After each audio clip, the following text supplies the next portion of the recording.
2절에서부터 13절까지 말씀입니다. 야고보서 2장 12절에서부터 13절까지 말씀입니다. 제가 본 성경으로는 신약 372면이 되겠습니다. 우리 같이 함께 12절과 13절을 같이 함께 합독하시겠습니다. 시작. 너희는 자유의 율법대로 심판받을 자처럼 말도 하고 행하기도 하라. 긍휼을 행하지 아니하는 자에게는 긍휼 없는 심판이 있으리라. 긍휼은 심판을 이기고 자랑하느니라. 아멘.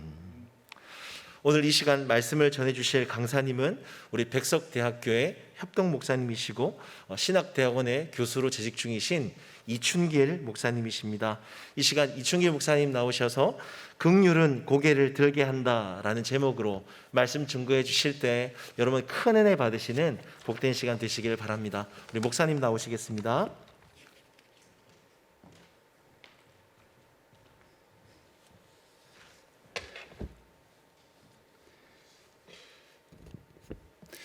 담임 목사님 휴가로 이제 저와 여러분이 함께 말씀을 이제 나누게 되었습니다. 우리 담임 목사님은 그 신학대 교수님으로 부임하셨을 때도 도시락을 2개씩 싸가지고 오시고 이방 저방 다니지도 않아요. 하루 종일 막 성경을 연구하고 그러셨어요. 근데 그 성품을 제가 잘 아는데요. 지금도 휴가라고 하지만 우리 영상을 다 보고 막 그러실 것 같아요. 우리 담임 목사님 휴가 잘 보내십시오. 인사를 한번 했으면 좋겠는데요. 한 목소리로 할까요? 담임 목사님 휴가 잘 보내십시오. 네. 그리고 우리 설립자 목사님과 목사님들, 또 우리 장로님, 권사님, 집사님, 우리 성도님, 지금 날씨도 덥고 또 코로나로 어려운 시기인데요. 어려운 시기 가운데도 영육간에 강건하게 되시기를 바랍니다. 우리 같이 한번 기도하겠습니다. 은혜로우신 하나님 아버지, 이 시간 주님께서 주시는 말씀을 통하여 우리는 과연 긍휼의 사람들인가를 잘 돌아보게 하여 주옵소서. 주님의 심판대 앞에서 고개를 들 수 있는 자들로 우리가 설 수 있도록 주님께서 인도하여 주옵소서. 이 한 시간도 주님께서 은혜 가운데 함께하여 주시기를 원하옵고 우리 주 예수님의 이름으로 기도하옵나이다. 아멘. 성도님 여러분, 혹시 커피를 좋아하십니까? 요사이 커피 좋아하시는 분 참 많으시고요. 옛날에는 식사하고 나면 이제 사발에다가 숭늉 그걸 한 사발씩 이렇게 마시고 이렇게 했는데, 이제는 식사하고 나면 또 2차로 또 커피 한 잔 마시러 가고 이제 이런 문화로 자꾸 바뀌는 것 같습니다. 제가 어느 자료를 보니까 2007년에 3조 원이었던 그 커피 소비량이 10년 후 2017년에는 11조 원 규모에 이르는다는 것을 제가 보았습니다. 이 커피 소비량이 엄청 많은데요. 근데 저는 커피를 그다지 좋아하지는 않습니다. 왜냐하면 커피 마시면 저녁에 잠이 안 와서 어떨 때는 몇 시까지, 새벽 몇 시까지 잠을 설칠 때도 있어요. 그런데 제가 꼭 커피를 챙겨서 마실 때가 있는데요. 그것도 제 나름대로 이렇게 방식이 있어서 이만한 사발에다가 커피 태우고 꿀을 집어넣어가지고 이렇게 한 사발 마셔요. 그 언젠가 하면 3시간, 4시간씩 고속도로를 달려야 될 경우가 있으면 제가 그 커피를 마셔요. 그 고속도로에 깜빡 주는 게 굉장히 위험하거든요. 그래서 저는 커피가 잘 안 받는 체질이어서 마시면 절대로 잠이 안 옵니다. 그래서 서너 시간 동안 잘 달리고 그렇게 이제 합니다. 그런데 우리가 하나님의 심판대 앞에 설 때 무엇이 무겁겠습니까? 이 눈꺼풀 내려오는 이것이 무겁겠습니까? 우리의 고개, 이 고개를 들어야 되는데 고개가 무겁겠습니까? 고개가 무겁겠죠. 우리는 심판대 앞에서 쉽게 고개를 들 수 있을까요? 사실 쉽게 심판대 앞에서 고개를 드는 것은 아주 어려울 것입니다. 우리는 우리의 허물을 우리 스스로 잘 알고 그 하나님 앞에 선다는 것은 정말 쉬운 일은 아닐 것입니다. 그렇지만 오늘 말씀 2장 13절에서는 이렇게 말씀하고 있습니다. 우리 오늘의 핵심 말씀인데요, 우리 같이 한번 읽어보겠습니다. 긍휼을 행하지 아니하는 자에게는 긍휼 없는 심판이 있으리라. 긍휼은 심판을 이기고 자랑하느니라.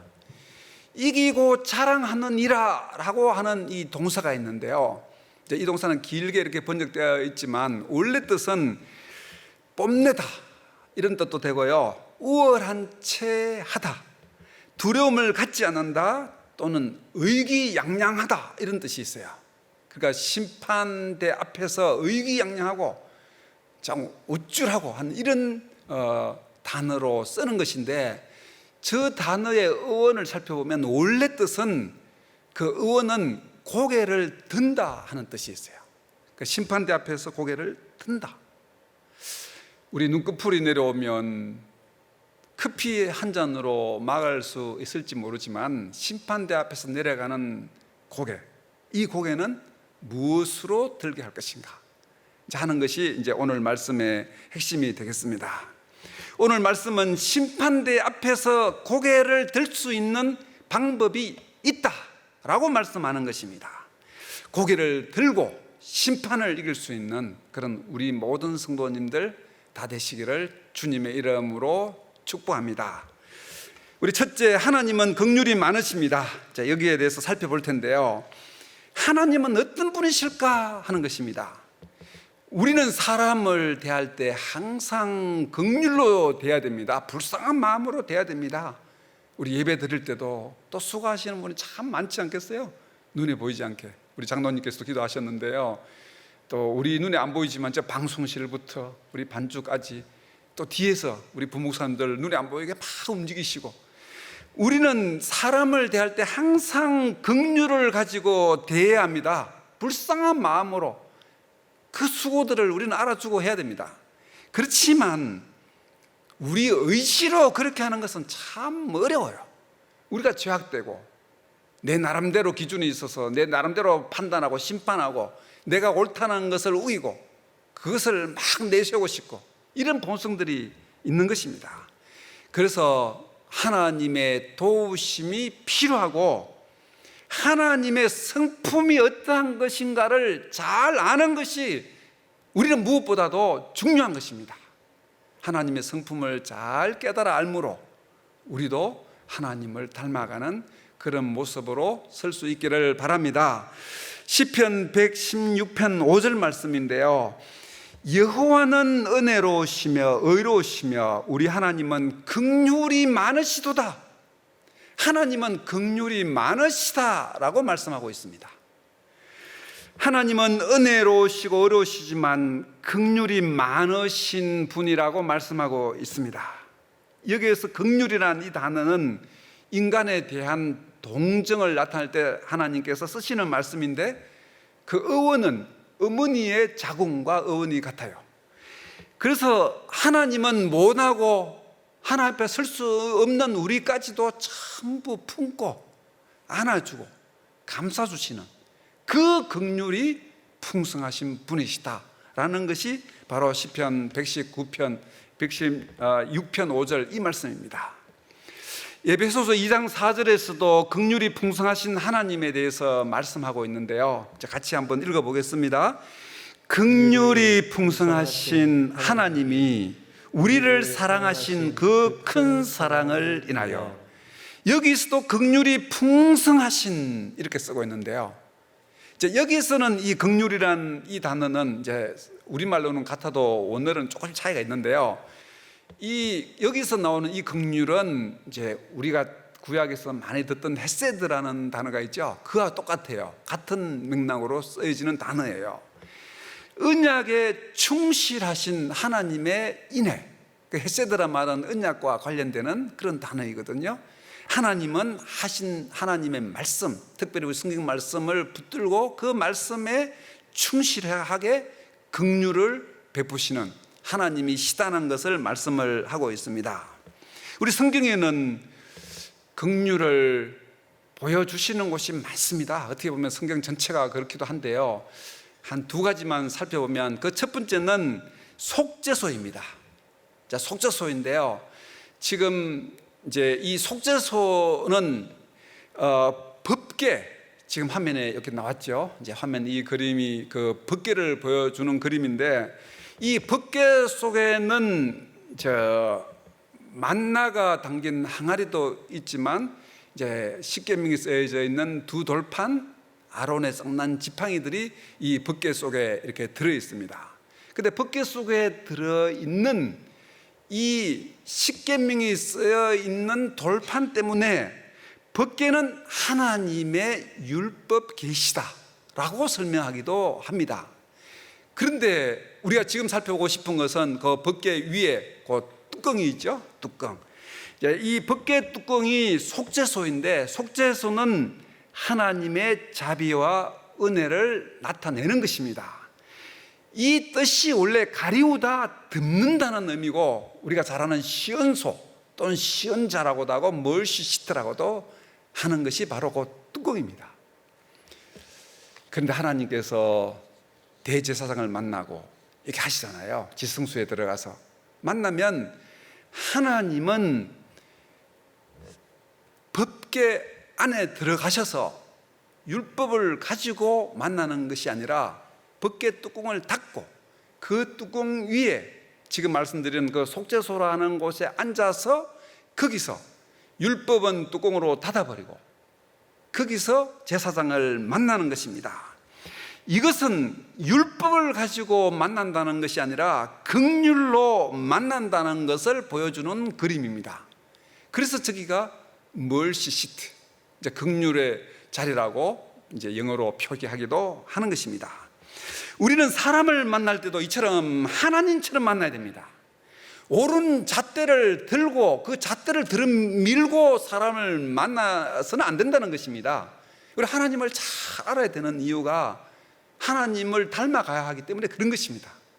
우리 모두 하나님처럼 잣대를 들이밀고 내가 옳다라고 하는 자세로 만나는 것이 아니라 불쌍히 여기는 마음으로, 긍휼히 여기는 마음으로 성도들을 만나고 또 사람들을 만나는 그런 우리 모두가 다 되시기를 바랍니다. 하나님은 긍휼이 많으신 분이시기 때문에 율법으로 우리를 만나는 것이 아니라 긍휼로 우리를 만나시는 것입니다. 그래서 우리가 하나님 앞에서 고개를 들 수가 있는 것입니다. 또 한 가지 우리 하나님의 긍휼을 나타내는 것은 안식일 논쟁입니다. 바리새인과 예수님 사이에 안식일 논쟁이 있었는데요. 그 논쟁에서도 예수님의 긍휼을 우리는 깊이 생각해 볼 수가 있습니다. 마가복음 3장 이제 5절 말씀인데요. 이제 같이 한번 읽어보겠습니다. 그들의 마음이 완악함을 탄식하사 예수님이 노하심으로 그들을 둘러보시고 그 사람에게 이르시되 내 손을 내밀라 하시매 내밀매 그 손이 회복되었더라. 바리새인들은 율법에 집착해서 자신이 옳다고 생각하는 안식일에 집착을 하고 있었습니다. 가만히 생각해 보면 십계명에도 있는 안식일을 바로 지키자고 우기는 바리새인을 보고 틀렸다고 말하기는 좀 어려운 점도 사실 있습니다. 율법에 십계명에 있는 것 이거 지키자 하는 것인데요. 그런데 무엇이 문제인가 하면 옆에 서 있는 오른손 마른 자가 보이지 않는다는 것입니다. 자기는 오른말을 가지고 계속 예수님이 하시는 모습을 보고 책 잡으려고 하지만 옆에 서 있는 불쌍한 사람이 눈에 보이지 않고 긍휼을 베풀 수 없다는 것이 문제인 것입니다. 그러나 예수님께서는 오른손 마른 자를 불쌍히 여기시고 내 손을 내밀라 라고 말씀하시고 그날이 안식일이었지만 고쳐주셨습니다. 예수님의 긍휼이 많으신 이 성품을 우리는 깨달아 알 수가 있는 것입니다. 바른 말하는 바리새인과 긍휼을 베푸시는 예수님의 충돌을 보여주는 말씀이 바로 이 말씀입니다. 그 수많은 정신과 환자들을 돌본 정신과 의사 정혜신이라는 의사가 당신이 옳다라는 책을 썼는데요. 전에 한번 이걸 제가 집중해서 한번 읽어보고 설교도 한 적이 있었는데요. 내용은 이제 그 생략하더라도 이분이 그 써놓은 한 문장, 그거를 제가 하나 읽어드리겠습니다. 이분이 이런 말을 했어요. 책에 바른 말은 의외로 폭력적이다. 욕설에 찔려 넘어진 사람보다 바른 말에 찔려 쓰러진 사람을 과장하면 한 10,000배쯤 더 많이 봤다. 사실이다. 책에 이렇게 써놨어요. 자기가 수많은 정신과 의사니까 정신적으로 어려움이 있는 분들을 많이 진찰을 하고 진료를 했는데 옳은 말 듣고 어려워진 사람이 막 욕을 해서 욕 때문에 힘들어진 사람보다 이제 과장해서 10,000배가 많다는 거죠. 이 말씀은 바른 소리 하는 사람으로부터 받는 고통이 얼마나 큰가 하는 것을 보여주고 있는 것입니다. 그래서 불쌍히 여기는 마음으로 대하고 말을 해야 한다는 것을 우리에게 말하는 것입니다. 율법적으로 옳다고 생각하는 것에 얽매이지 말고, 바리새인이 그렇지 않습니까? 자기 옳다는 것, 율법을 들고 얽매이는 것처럼 그러지 말고 긍휼한 마음을 가져야 할 것을 우리에게 말씀하고 있습니다. 시편 103편 13절에 이렇게 말씀하고 있는데요. 아버지가 자식을 긍휼히 여긴 같이 여호와께서는 자기를 경외하는 자를 긍휼히 여기시나니, 하나님은 하나님을 경외하는 자를 긍휼히 여기신다고 말씀하고 있습니다. 늘 하나님을 경외하심으로 하나님으로부터 긍휼함을 덧입는 그런 우리 모두가 다 되시기를 주님의 이름으로 축복합니다. 우리 두 번째 생각해 보고 싶은 것은 심판받을 자처럼 말하고 행동하십시오 하는 것입니다. 심판받을 자처럼 말하고 행동하십시오. 하나님께서는 긍휼하심이 많은 분이시다 하는 것을 우리가 살펴보았습니다. 그럼 다 살펴보면 끝이 없겠지만 하나님의 그 풍성하신 긍휼을 생각하면서 우리는 어떻게 처신해야 할까? 우리는 어떻게 행동하며 살아가야 될까? 여기에 대해서 생각을 해보도록 그렇게 하겠습니다. 오늘 말씀 2장 12절은 이렇게 말씀하고 있는데요. 너희는 자유의 율법대로 심판받을 자처럼 말도 하고 행하기도 하라. 심판받을 자처럼, 심판을 받는다는 것을 기억하고 행동하고 말하라는 것입니다. 그래서 이것을 이제 번역할 때 번역본마다 이제 조금씩 이제 차이는 이제 있지만 이 내용을 심판을 기억하라 라는 문장으로 번역하기도 합니다. 우리 이 말씀은 언뜻 이해하기가 조금 어렵죠. 우리는 주님을 믿어서 다 구원받은 사람이고 심판이 없다. 우리에게는 하나님이 심판에 이르지 않는다라는 말씀을 기억하고 있기 때문에 이 말씀이 이해가 되지 않을 수도 있습니다. 요한복음 5장 24절에 보면 이렇게 말씀하고 있는데요. 같이 읽어볼까요? 내가 진실로 진실로 너희에게 이르노니 내 말을 듣고 또 나 보내신 이를 믿는 자는 영생을 얻었고 심판에 이르지 아니하나니 사망에서 생명으로 옮겼느니라. 심판에 이르지 아니한다라는 것을 우리는 믿고 있어서 오늘 말씀과 이렇게 충돌이 될 수가 있는 것인데요. 그러면 오늘 이 말씀에서 심판을 받는다. 그럼 무엇으로 심판을 받을까? 그것이 조금 전에 우리 읽던 말씀에서 다시 보면 나와 있는데요. 자유의 율법대로 심판받을 자처럼 말도 하고 행하기도 하라. 자유의 율법으로 심판받는다는 것입니다. 자유의 율법. 이제 말씀에 우리 12절에 자유의 율법이라고 표현하고 있는데, 그러면 자유의 율법은 무엇이냐 하는 것이죠. 자유의 율법은 무엇이냐? 나중에 시간 되시면 야고보서 2장을 쭉 한번 읽어보십시오. 그 8절 전후에 보면 또 이 내용이 있는데요. 이 자유의 율법이라는 것은 예수 그리스도를 통한 진리의 복음을 말하는 것인데 사랑의 계명을 말합니다. 우리는 사랑의 계명으로 심판을 받는다는 것입니다.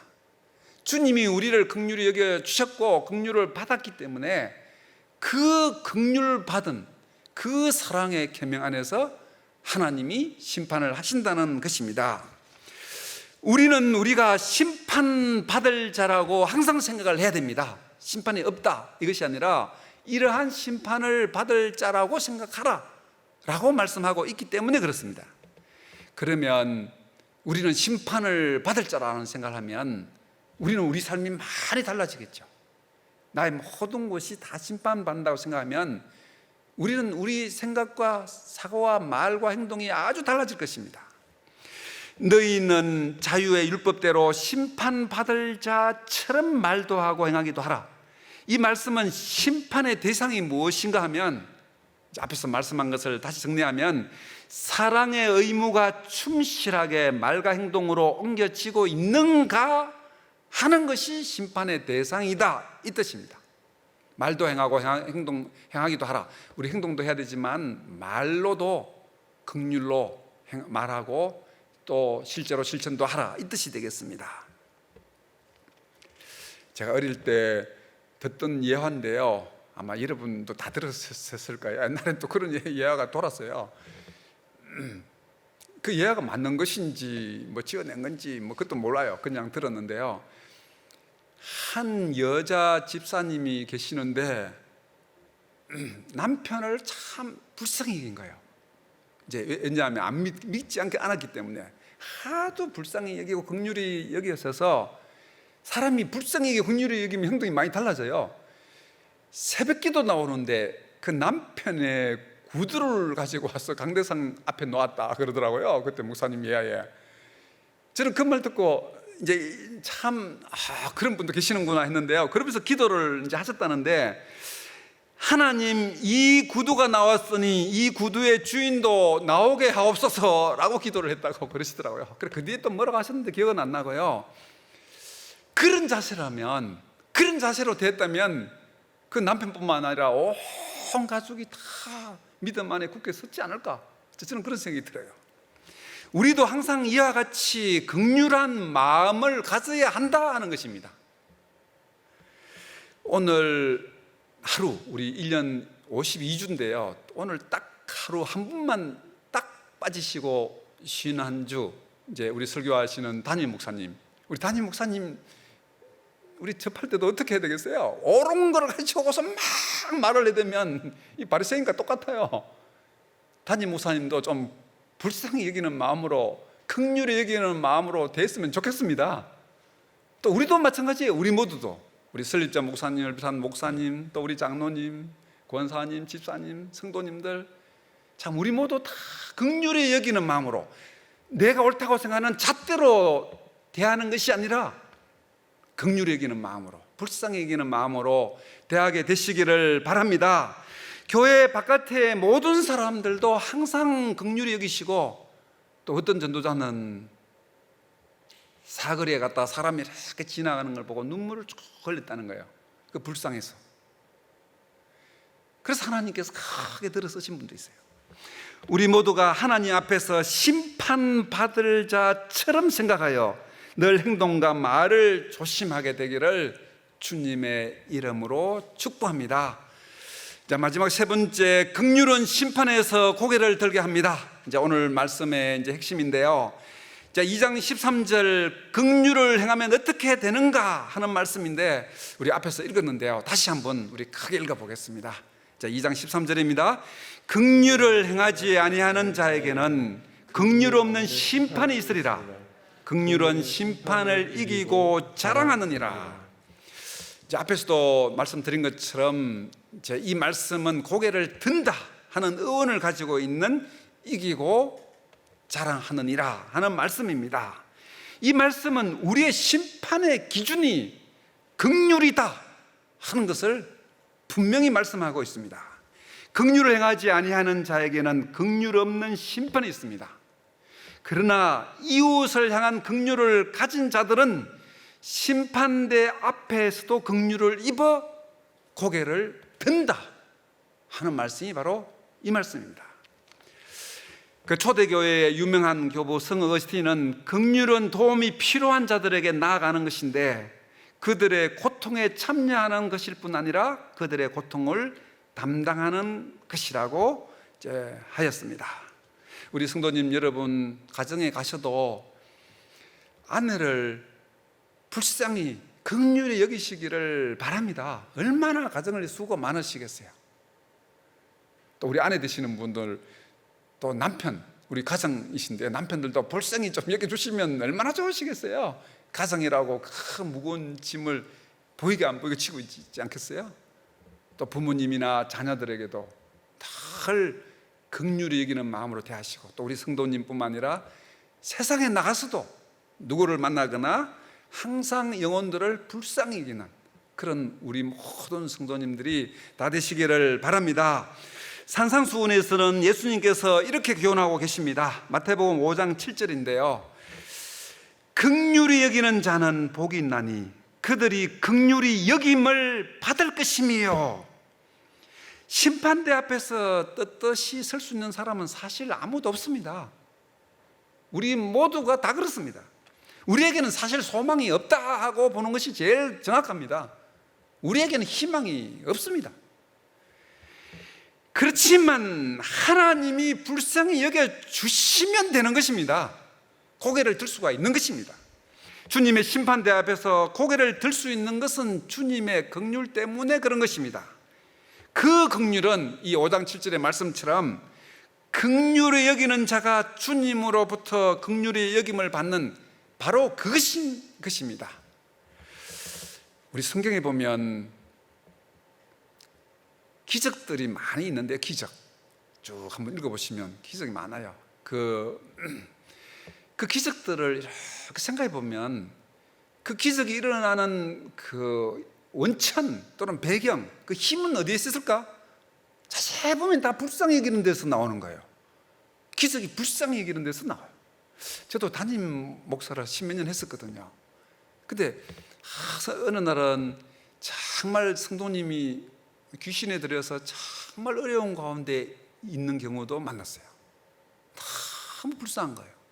저는 원래 뭘 이렇게 가르치는데요, 성경을 가르치고 이런 스타일인데 안 되겠더라고요. 그 불쌍히 여기는 마음을 보시고 하나님이 놀라운 역사를 이루신 것을 저는 체험을 했어요. 성경에는 그런 역사가 수없이 많아요. 불쌍히 여기는 그 마음을 들어서 하나님은 역사하시는 것입니다. 예수님께서 불쌍히 여기시다, 민망히 여기시다, 처거리 여기시다, 긍휼히 여기시다, 이런 말씀이 사복음서에 무려 35번이나 기록되어 있어요. 그래서 예수님의 마음은 긍휼히 여기는 것, 불쌍히 여기는 마음이 그 안에 꽉 차 있는 것입니다. 성경 전체적으로 보면 긍휼과 자비와 관련된 단어가 500번 이상 기록되어 있습니다. 이런 말은 없는 것 같긴 한데 혹시 있을지는 몰라요. 저한테 성경이 무슨 책이냐고 물으면 저는 그냥 성경은 긍휼의 책이다 이렇게 말하고 싶어요. 혹시 그 인터넷에 뒤져보진 않는데 그럴 수도 있을 수도 있어요. 성경은 그와 같이 긍휼을 수없이 말씀하고 있는 긍휼의 책이라고 누구나 말할 수 있어요. 마태복음 14장 13절에서 21절에는 한 예를 들면 오병이어의 기적이 있습니다. 그럼 오병이어의 기적은 어떻게 일어났을까? 우리가 잘 아는 말씀이잖아요. 잘 알지만 오늘은 좀 다른 각도로 같이 한번 읽어보겠는데요. 마태복음 14장 14절과 15절에 되겠습니다. 우리 같이 이렇게 생각하면서 한번 읽어보십시오. 내용은 여러분이 다 아시는 것입니다. 예수께서 나오사 큰 무리를 보시고 불쌍히 여기사 그 중에 있는 병자를 고쳐주시니라. 저녁이 되매 제자들이 나와 이르되 이곳은 빈 들이요 때도 이미 저물었으니 무리를 보내어 마을에 들어가 먹을 것을 사 먹게 하소서. 예수님의 불쌍히 여기시는 마음 때문에 병자도 고치시고 여자와 어린이를 제외한 5,000명을 먹이시는 그 놀라운 역사가 긍휼히 여기시는 이것 때문에 일어났다는 것입니다. 불쌍히 여기시는 것이 바로 기적을 일으킨다 하는 것을 우리는 알 수가 있는 것입니다. 성도님 여러분, 긍휼은 기적을 낳습니다. 긍휼은 심판을 이기고 자랑합니다. 긍휼은 하나님의 심판대 앞에서 고개를 들게 합니다. 내가 불쌍히 여기면 내가 심판대 앞에서 고개를 들 수 있는 것입니다. 이런 은혜가 우리 모두와 함께 하시기를 바랍니다. 이제 오늘 말씀을 정리하겠는데요, 요새 여행을 성도님들도 많이 하시기 때문에 지금 코로나 때문에 좀 막혀 있는 것 같은데요, 저는 15년, 20년쯤 전에 연수를 체코에 한번 간 적이 있어요. 체코에. 근데 연수 가는 것이니까 어디 가거나 다 짜 있어서 그대로 연수 받고 돌다가 돌아왔어요. 왔는데 한 군데 꼭 가고 싶은 곳이 있었어요. 근데 가지는 못했어요. 갈 수는 없지, 뭐 연수 그 프로그램 따라 갔으니까 갈 수는 없는데, 저에게 다시 기회가 오면 꼭 가고 싶은 곳이 있어요. 어딘가 하면 코스트니체 세드락 성당이라는 곳인데요, 해골 성당이라고 유명해요. 인터넷 들어가면 쭉 나와 있어요. 지금 여기 지금 그림, 이 사진처럼 이제 되어 있는 곳인데요, 성당의 내부는 패스트로 사망한 4만 구의 해골과 여러 뼈들로 장식되어 있다고 합니다. 직접 저기에 가서 저 광경을 다 보고 있으면 어떤 생각이 들겠습니까? 저는 그 생각을 하고 있거든요. 그래서 한번 가보고 싶어요. 다 가서 직접 한번 보고 싶어요. 우리도 언젠가 저렇게 다 해골이 되겠죠. 배우든 안 배우든, 돈이 있든 없든, 출세하든 못하든, 권력이 있든 없든, 아무도 예하고 똑같은 저런 해골이 다 될 것입니다. 아무 차별도 없는 해골들입니다. 직접 방문하면 누구나 인생의 참 의미를 다시 생각하지 않을까, 저는 그런 생각이 들어요. 우리가 이 땅에 사는 동안 늘 잊지 말아야 할 것이 무엇일까요? 심판대 앞에서 고개를 드는 것. 그것은 긍휼로 결정이 난다는 것입니다. 긍휼은 우리로 하여금 고개를 들게 합니다. 그러므로 말로나 행동으로 긍휼을 실천하며 살아가십시다. 긍휼을 말하고 행동함으로 심판대 앞에서 고개를 드는 우리 모두가 다 되시기를 바랍니다. 긍휼은 심판대 앞에서 고개를 들게 합니다. 아멘. 우리 오늘 말씀을 생각하며 주님의 긍휼 우리 같이 부르고 이제 잠시 기도하겠습니다.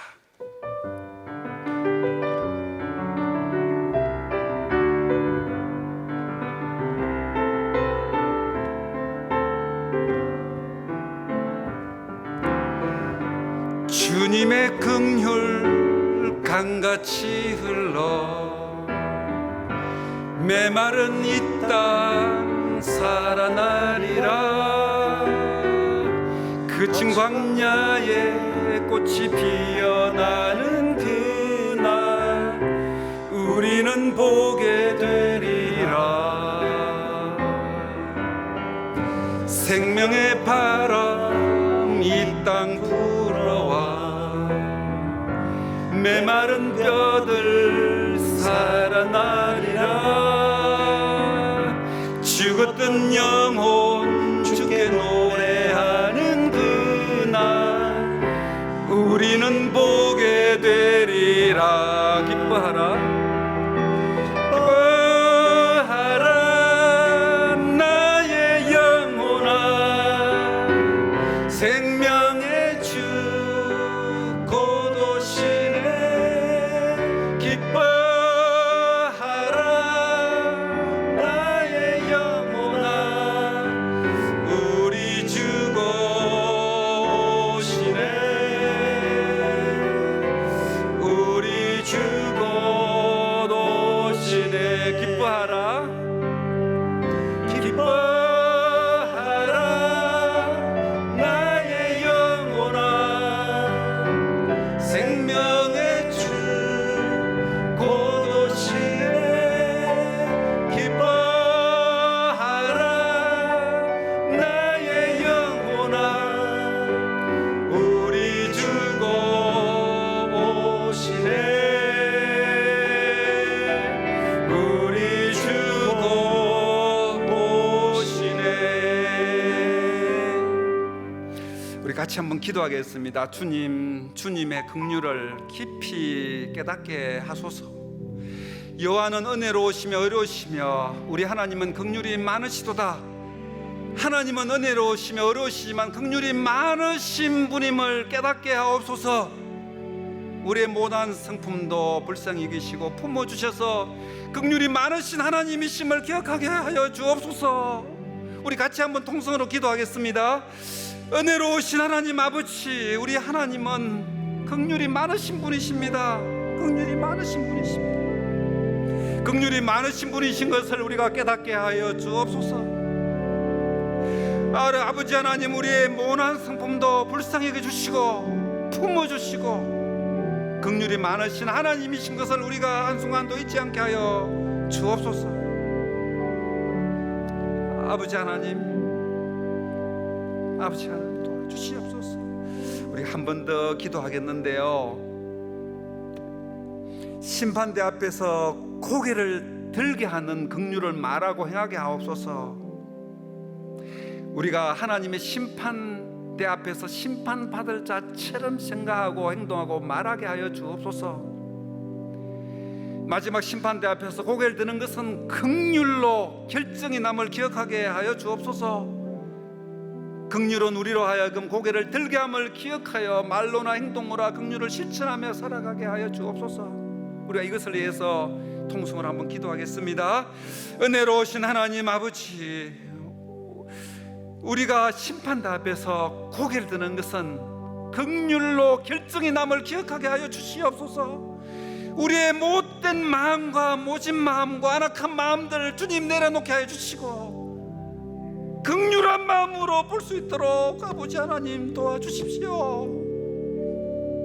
아버지 하나님, 주님은 우리를 긍휼로 만나시고 긍휼로 우리를 판단하시고 심판하시는 분이십니다. 긍휼로 성도들을 대하고 목회자들을 대하고 또 우리 교회 사역자들을 대하고 세우신 일꾼들을 대하고 또 새로운 성도들을 대하는 우리 모두가 되게 하여 주십시오. 긍휼은 심판대 앞에서 고개를 들게 한다는 것을 잊어버리지 않게 하여 주옵소서. 우리 주 예수님의 이름으로 기도하옵나이다. 아멘. 우리 다 같이 일어나셔서 봉헌 찬송 주님의 긍휼 조금 전에 불렀던 거 같이 부르고 축도로 마치겠습니다.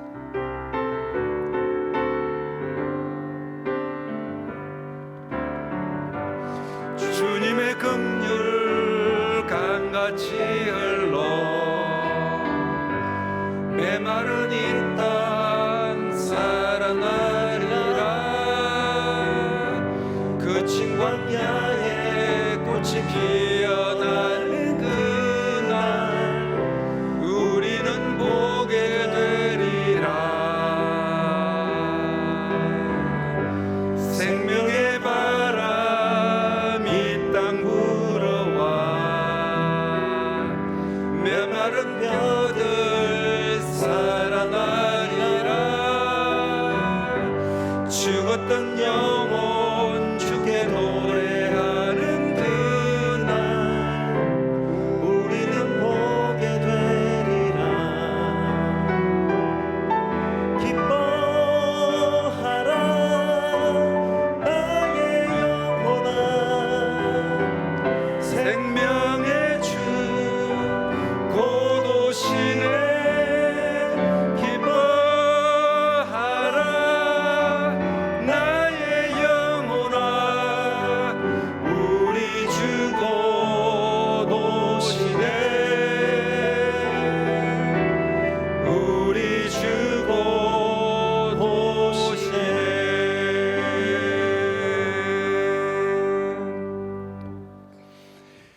은혜로우시며 의로우시며 긍휼이 풍성하신 하나님 아버지, 모난 성품에도 불쌍히 여겨주시고 우리를 품어주신 그 긍휼을 인하여 감사합니다.